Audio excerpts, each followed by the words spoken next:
ನಮಸ್ಕಾರ ನಮಸ್ಕಾರ ನಮಸ್ಕಾರ. ಕರ್ನಾಟಕದ 7 ಕೋಟಿ ಕನ್ನಡಿಗರಿಗೆ ನಿಮ್ಮ ವಕೀಲ್ ಸಾಬ್ ಜಗದೀಶ್, ಬಿಗ್ ಬಾಸ್ ಜಗದೀಶ್ ಮಾಡುವ ನಮಸ್ಕಾರ. ಕರ್ನಾಟಕದಲ್ಲಿ 1000 ಗುಚ್ಚಿ ಪೊಲೀಸ್ ಸ್ಟೇಷನ್ ಇವೆ.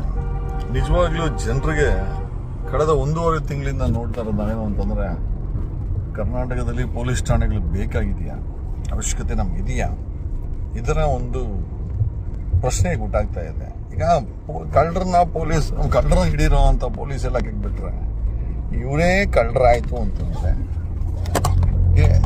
ಏನನ್ನ ಮಾಡಬೇಕನ್ನೋ ಒಂದು ಪರಿಸ್ಥಿತಿಗೆ ಜನ ಬರ್ತಾ ಇದ್ದಾರೆ. ಒಂದು ಕಡೆ ಕದ್ದಿರೋ ಚಿನ್ನನ ಹೆಂಡತಿಗೆ ಒಡವೆ ಮಾಡಿಸ್ಕೊಡೋದು, ATM ದರೋಡೆ ಮಾಡೋದು, ಲಾಡಿ ಬಿಚ್ಚೋದು.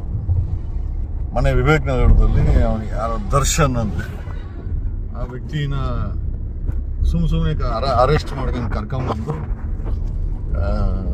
ಆಮೇಲೆ ನೋಡಿದ್ರೆ ಅವನನ್ನು ಎರಡು ದಿವಸ ಮಡ್ಕೊಂಡು ಟಾರ್ಚರ್ ಕೊಟ್ಟು ಸಾಯಿಸಾಕಿದ್ದಾರೆ.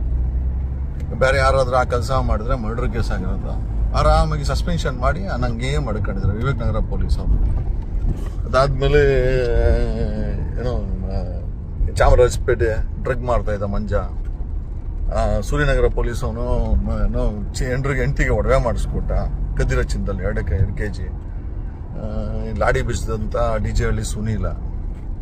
ಆಮೇಲೆ ದಾವಣಗೆರೆಯಲ್ಲಿ 2 PSIಗಳು ಚಿನ್ನನ ಕದ್ಕೊಂಡ್ರು.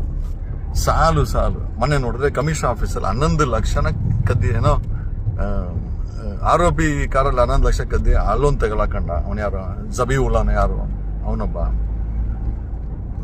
ಸಾಲು ಪೊಲೀಸರು ತಗಲಾಕೊಂಡು ಇವತ್ತು ಆನೇಕಲ್ಲಲ್ಲಿ ಯಾರ ಹೆಣ್ಮಗಳು ಕಂಪ್ಲೇಂಟ್ ಕೊಡೋಕ್ಕೆ ಹೋಗಿದ್ದಾಳೆ. ಆಕೆ ಮೇಲೆ ಲೈಂಗಿಕ ದೌರ್ಜನ್ಯ ಆಗಿದೆ ಅಂತ ಯಾರೋ ತಿಪ್ಪೇಸ್ವಾಮಿ ಅಂತ ಇನ್ಸ್ಪೆಕ್ಟರ್, ಆನೇಕಲ್ ಇನ್ಸ್ಪೆಕ್ಟರ್, EMನ ಕಂಪ್ಲೇಂಟ್ ತಗೊಂಡು ಆಪೋಸಿಟ್ ಪಾರ್ಟಿ ಹತ್ರ ದುಡ್ಡು ತಗೊಂಡು ಏನೋ ಗೊತ್ತಿಲ್ಲ ತಗೊಂಡು ಬರೀ ಇದೇನೇನೆ ಮತ್ತೆ ದುಡ್ಡಿದ್ರೆ ಮಾತ್ರ FIR, ದುಡ್ಡಿದ್ರೆ ಮಾತ್ರ ಪೊಲೀಸ್ ಸ್ಟೇಷನ್ ಸರ್ವಿಸು ಈ ಮಟ್ಟಕ್ಕೆ ಬಂದು ನಿಂತಿದೆ. ಆ್ಯಂಡ್ ಅಲ್ಟಿಮೇಟ್ಲಿ ಆ ಹೆಣ್ಮಗಳು ಹಣ ಇಸ್ಕೊಂಡು ನನ್ನ ಮೇಲೇ ಉಲ್ಟಾ FIR ಮಾಡಿದ್ದಾನೆ ಈ ತಿಪ್ಪೇಸ್ವಾಮಿ ಆನೇಕಲ್ ಇನ್ಸ್ಪೆಕ್ಟ್ರು ಅಂತ. ಈ ರೀತಿ ಆದರೆ ನಮ್ಗನ್ಸಿದ್ದೇನೋ ಅಂತಂದರೆ, ಕರ್ನಾಟಕದಲ್ಲಿ ಪೊಲೀಸ್ ಠಾಣೆಗಳಿಗೆ ಬೀಗ ಹಾಕ್ಬಿಟ್ರೆ ಬೆಸ್ಟ್ ಅಲ್ವಾ? ಈ ಮಟ್ಟಕ್ಕೆ ಏನೋ ಪೊಲೀಸ್ ಠಾಣೆಗಳಿದೆ. ಒಂದು ಪೊಲೀಸ್ ಸ್ಟೇಷನ್ ಇದೆ ಅಂತಂದ್ರೆ ಒಂದು ಧೈರ್ಯ ಇರಬೇಕೆ ಹೊರತು ಇವತ್ತು ಯಾವ ಮಟ್ಟಕ್ಕೆ ಬಂದಿದೆ ಅಂತಂದ್ರೆ, ಅವ ಪೊಲೀಸವ್ರಿಂದ ಹೆಂಗಪ್ಪ ತಪ್ಪಿಸ್ಕೊಳೋದು, ಅಲ್ಲೇನೋ ಕಂಪ್ಲೇಂಟ್ ಕೊಡೋಕೆ ನಮ್ಮ ಮೇಲೇನೆ ಉಲ್ಟಾ ಕೇಸುಗಳು ಹಾಕ್ಬಿಡ್ತಾರೆ, ನಮ್ಮ ಮೇಲೇನೆ ಉಲ್ಟಾ ದೌರ್ಜನ್ಯ ಮಾಡ್ಬಿಡ್ತಾರೆ. ATM ದರೋಡೆಗಳು, ATMಗಳನ್ನ ಕಾಯ್ಬೇಕಾದಂಥ, ದುಡ್ಡನ್ನು ಕಾಯ್ಬೇಕಾದಂಥ, ಲಾ ಅಂಡ್ ಆರ್ಡರ್ ಕಾಯ್ಬೇಕಾದಂಥವ್ರೆ ಅವರೇ ಮಾಡ್ತಾರೆ ಅಂತಂದ್ರೆ ಲೂಟಿ.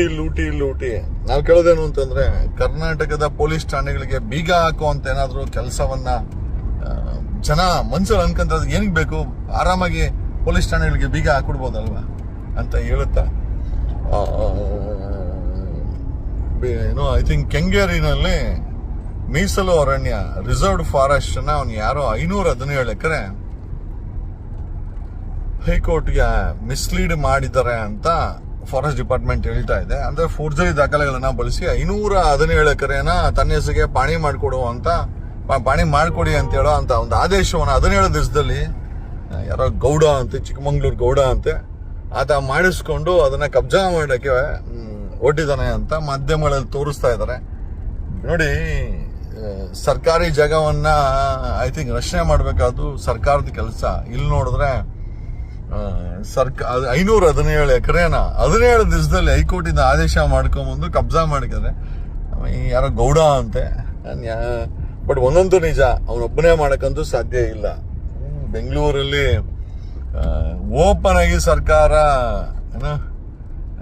ಬಿಡದಿನಲ್ಲಿ 8,500 ಎಕರೆ ಕಿತ್ಕೊಂತ ಇದೆ. ಕನಕಪುರದಲ್ಲಿ ಏರ್ಪೋರ್ಟ್ ಮಾಡಕ್ಕೆ ರೈತರಿಂದ ಜಮೀನು ಕಿತ್ಕೊಂತ ಇದೆ ಸರ್ಕಾರ, DK ಶಿವಕುಮಾರ್ ಸರ್ಕಾರ. ಆನೇಕಲ್ಲಲ್ಲಿ IT ಪಾರ್ಕ್ ಮಾಡ್ತೀವಿ ಅಂತ 2,500 ಎಕರೆ ಕಿತ್ಕೊಂತ ಇದೆ. ಇಲ್ಲಿ ಟನಲ್ ಪ್ರಾಜೆಕ್ಟ್ ಪೆರಿಫರಲ್ ರೋಡ್ಗೆ 15,000 ಎಕರೆ ಕಿತ್ಕೊಂತ ಐತಿ.